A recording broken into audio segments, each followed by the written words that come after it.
Buying a house can be intimidating, especially if you need more money to make a down payment. But it doesn't need to be that way.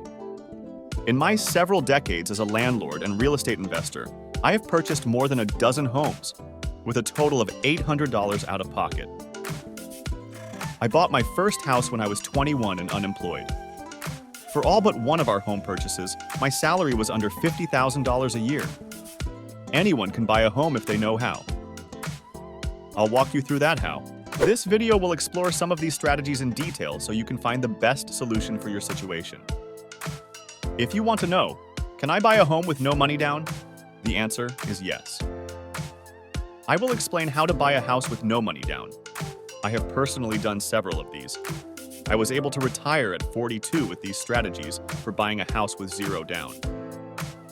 Now, let's get into how to buy a home with no money down. Check out the full details by visiting the link in the description. Why do lenders require a down payment? The down payment reduces the risk to the lender because it shows them that you can afford to buy the house. More importantly, if you were to foreclose, the lender could recoup more of their losses because there is more equity in the house. For example, let's say you put $20,000 down on a $100,000 house. Then you make zero payments and foreclose on the house.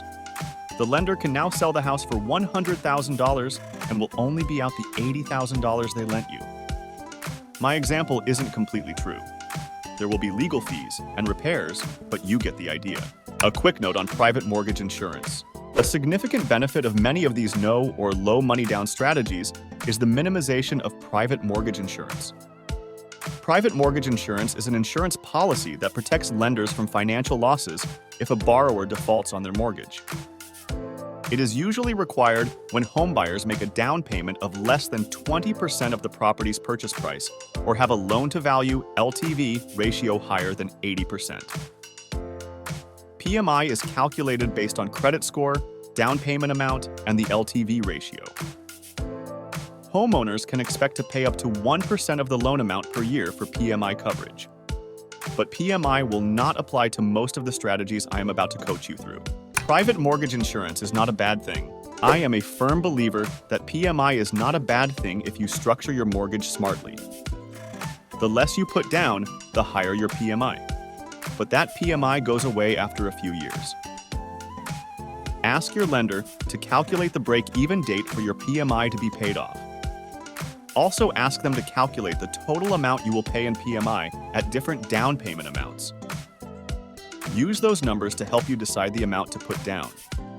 Know that different lenders charge different PMI premiums. If your lender can't do these calculations for you, find a different lender. Exploring government programs such as FHA loans and USDA rural development loans. Government programs like FHA loans and USDA rural development loans can help you buy a home with minimal upfront costs. FHA loans, backed by the Federal Housing Administration, typically require a down payment of just 3.5% of the purchase price. USDA rural development loans, backed by the U.S. Department of Agriculture, are designed for rural home buyers and often require no down payment at all. Getting assistance from family members. Family members can be a valuable resource when buying a house, offering financial assistance for a down payment or co-signing a mortgage loan. However, it's essential to discuss these options with your lender first, as there may be specific requirements regarding gifted money or eligible co-signers. While this support can make home ownership more affordable and provide additional security for lenders, it also comes with potential drawbacks. Relying on family help can strain relationships, require managing repayments, and limit your control over how the money is used. Co-signing might even increase your monthly payments.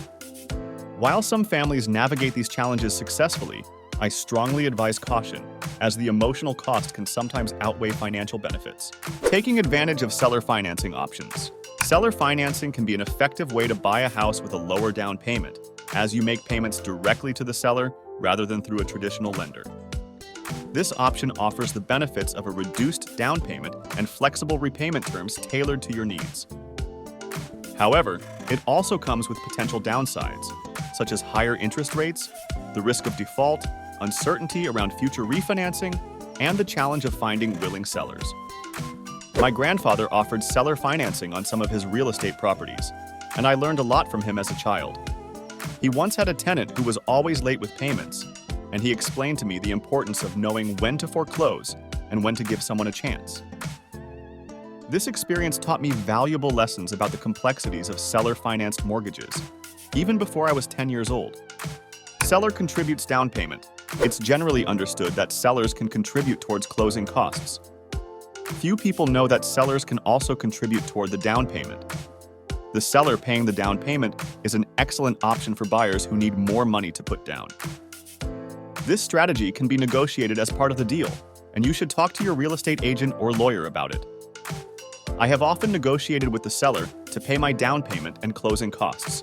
We even negotiated that the seller buys down our interest rate for our primary residence by having them pay points. Our mortgage rate was 2.3%, with very little out of our pocket when market rates were considerably higher. The interest rate on our savings account was higher than our mortgage when we took out the mortgage. This was possible because I knew it was possible. Now, you know it is possible too. Before we continue with the video, take a quick moment to hit that like button and subscribe if you haven't yet. And don't forget to ring the bell for notifications so you never miss out on our latest updates. Plus, we've got some helpful resources in the description. Check them out and share your comments after you're done watching. Forgivable Municipality Down Payment Assistance Programs. Municipality Down Payment Assistance Programs offer a way to buy a house without needing a large amount of savings. These programs provide funds from the municipality to cover the down payment, and in some cases, the loan is forgiven if you live in the home for a specified number of years. The benefits include easy access to funds, but there are downsides, such as limited availability, income verification requirements, and the need for a lender familiar with the program. Buying a home with a phantom down payment. A phantom down payment occurs when the seller, appraiser, and bank agree to value a home higher than its worth, creating instant, on-paper equity. For example, a home worth $110,000 is sold for $120,000, but the lender only lends $110,000, resulting in $10,000 of fake equity. While this allows the buyer to purchase with no money down, it increases the risk of default due to the lack of real equity and can lead to legal issues if regulations are breached. A friend of mine experienced this in 2007 as a seller, holding a second mortgage on a home with phantom equity. When the house lost half its value in 2008, the buyer foreclosed and he was left with nothing, realizing the risks of this approach. Using 0% introductory offers from credit card for down payment. Some credit cards offer 0% APR introductory periods, allowing you to borrow money without interest for a set time, which can be used for a home down payment. While this provides interest-free borrowing initially, there are downsides, such as higher interest rates after the promotional period, potential damage to your credit score if payments aren't made on time, and an introductory fee, typically around 3%. I've used this strategy multiple times, but it's important to ensure you can repay the debt before the promotional period ends to avoid significant costs. An 80-20 mortgage. An 80-20 mortgage involves using two loans to finance a home, with one covering 80% of the purchase price and the other covering the remaining 20%. This approach is useful if you lack sufficient savings for a down payment or don't qualify for other financing options. The benefits include a lower down payment requirement and no need for private mortgage insurance, but the downsides are higher interest rates, increased risk of default, and potential difficulty refinancing the second loan in the future. Using personal loans for down payment. Personal loans can be a helpful option for financing your down payment as they are unsecured and don't require collateral. These loans often have competitive interest rates and terms, making them appealing for lowering the upfront cost. However, downsides include the need to repay more than you borrow due to interest and fees, potential credit checks, and the risk of damaging your credit score if payments are not made on time. Additionally, there may be an upfront loan origination fee to consider. Rent-to-own homes.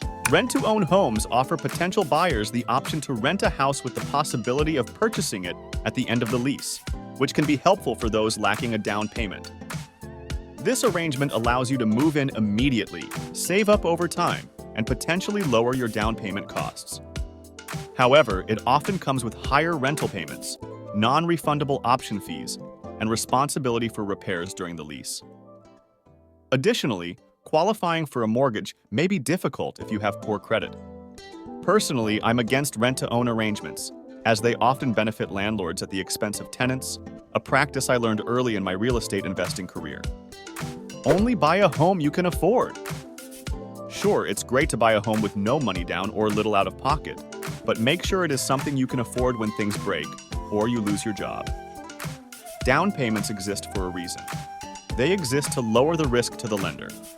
Only buy what you can afford, or these strategies will work against you. So, can you buy a house with no money down? Yes. Buying a house with no money is easy, now that you know how.